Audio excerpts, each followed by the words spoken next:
Agora, então, vamos trabalhar com as coordenadas cilíndricas. É como se a gente tivesse aqui um cilindro e nós vamos trabalhar com esse pedacinho aqui. E nós vamos utilizar a relação que a gente tem com as coordenadas cartesianas. Então, x vai ser chamado de r cosseno de θ, y de r cosseno de θ e o z vai ser o próprio z. Vamos começar relacionando com a equação de Fourier. A gente tem o k constante, independente das variáveis x e y. E nós vamos fazer, então, a correlação entre o sistema cartesiano, que a temperatura varia em x, y, z, e vamos mudar para a coordenada cilíndrica, que a temperatura vai variar em r cosseno de θ, r seno de θ e z.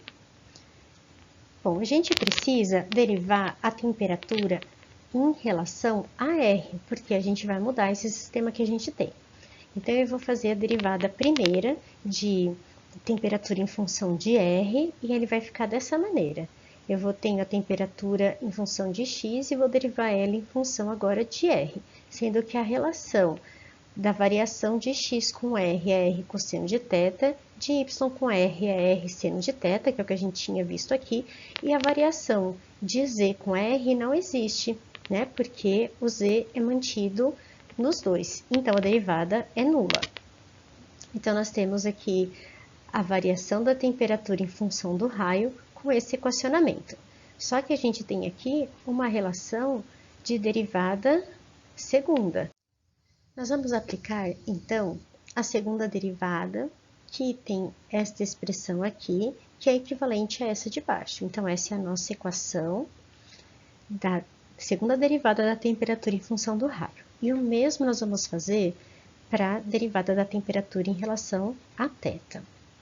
Só que agora, a relação da derivada de x com o θ é r seno e do y com o θ é r cosseno. E o z continua sendo zero porque ele não influencia. Então, nós vamos aplicar aqui embaixo a primeira derivada. Vamos aplicar a segunda derivada. Vamos somar esses termos que estão aqui, né? Que esse mais esse pode ser a mesma coisa que R, variação da temperatura com raio. E simplificando, né? Aplicando isso aqui em cima, nós temos essa equação final da derivada segunda da temperatura em relação ao φ.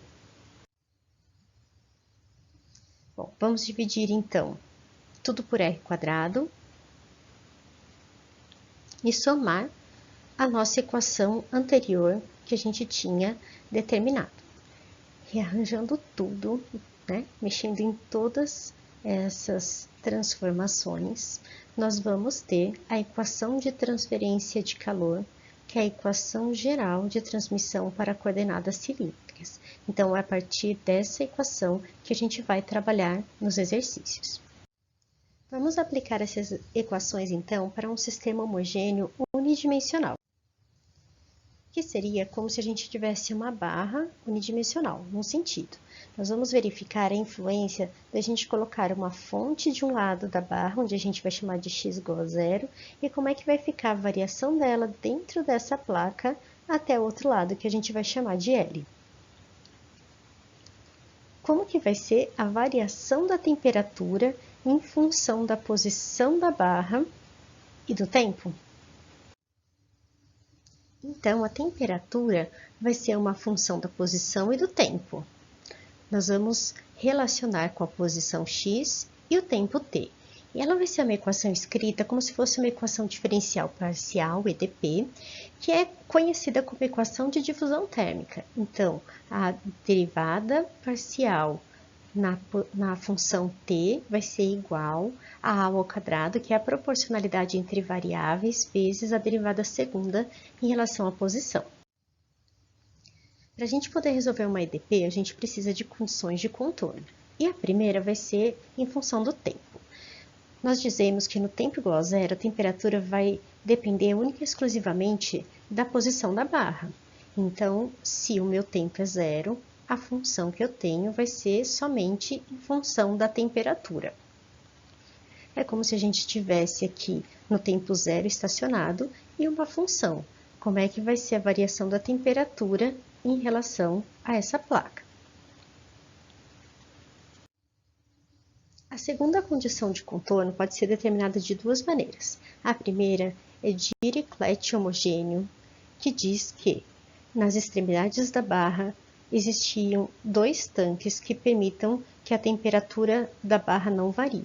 Então, nessas extremidades, nós temos temperaturas nulas. Então, quando x igual a zero, x igual a L, a temperatura é nula em qualquer tempo maior do que zero. Ou nós temos Neumann homogêneo, que diz que as derivadas das temperaturas na extremidade é nula, isto é, elas estão isoladas. Vamos começar pelo Dirichlet homogêneo. Então, nós vamos partir da equação da EDP e colocar as nossas duas condições de contorno. Bom, a nossa variável, que é a temperatura, que é uma função de x e y, pode ser escrita pela multiplicação de função de duas funções que só dependam ou de x ou de t, como está nesse caso aqui. E vamos substituir na nossa EDP. Então, nesse caso aqui, como x não depende de t, nós só temos a derivada de t, e nesse caso aqui, como t não depende de x, nós temos o ao quadrado vezes a derivada segunda em x e a função tempo. Bom, então vamos isolar as variáveis e nós temos aqui que a função de x vai ser igual a uma função de t, isto é, proporcional, né, essas relações, somente se ela for igual a uma constante, e uma constante menos lambda, que eu vou explicar daqui a pouquinho porque é o menos. Vamos aplicar a condição de contorno, que na posição 0 e na posição L, a função da temperatura é nula, independente do tempo. Então, estou aplicando aqui e aqui. Para que isso seja verdade, como a minha temperatura varia com o tempo, eu sei que a função em x igual a zero precisa ser zero, e a função em x igual a L precisa ser L, porque nos dois casos eu tenho temperatura em função do tempo.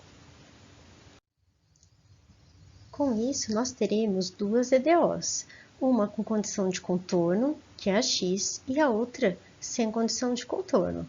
Lembrando que EDO é uma equação diferencial ordinária, que é quando a gente tem uma derivada de uma função desconhecida. Vamos começar por aquela que a gente tem mais condições de contorno. E a gente chegou nessa equação aqui.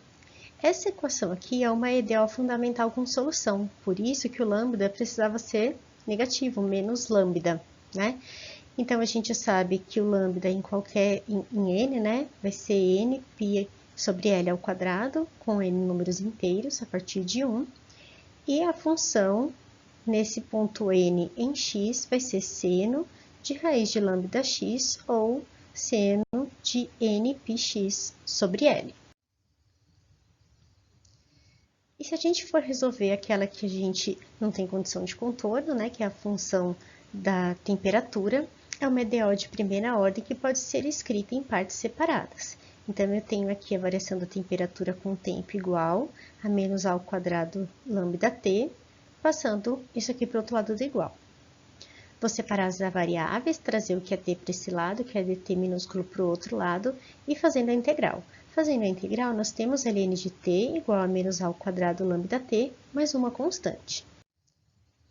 Para a gente determinar o valor de t, então, eu preciso retirar o ln, por isso que eu apliquei aqui o Euler, e esse k aqui, ele é referente ao Euler da constante c. Vou substituir o valor de lambda e a gente vai ter essa expressão final.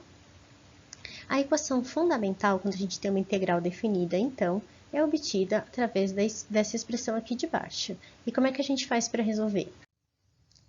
Nós vamos voltar lá na nossa função, substituir o que a gente encontrou de x e o que a gente encontrou de t, e então aplicar uma série de Fourier para isso.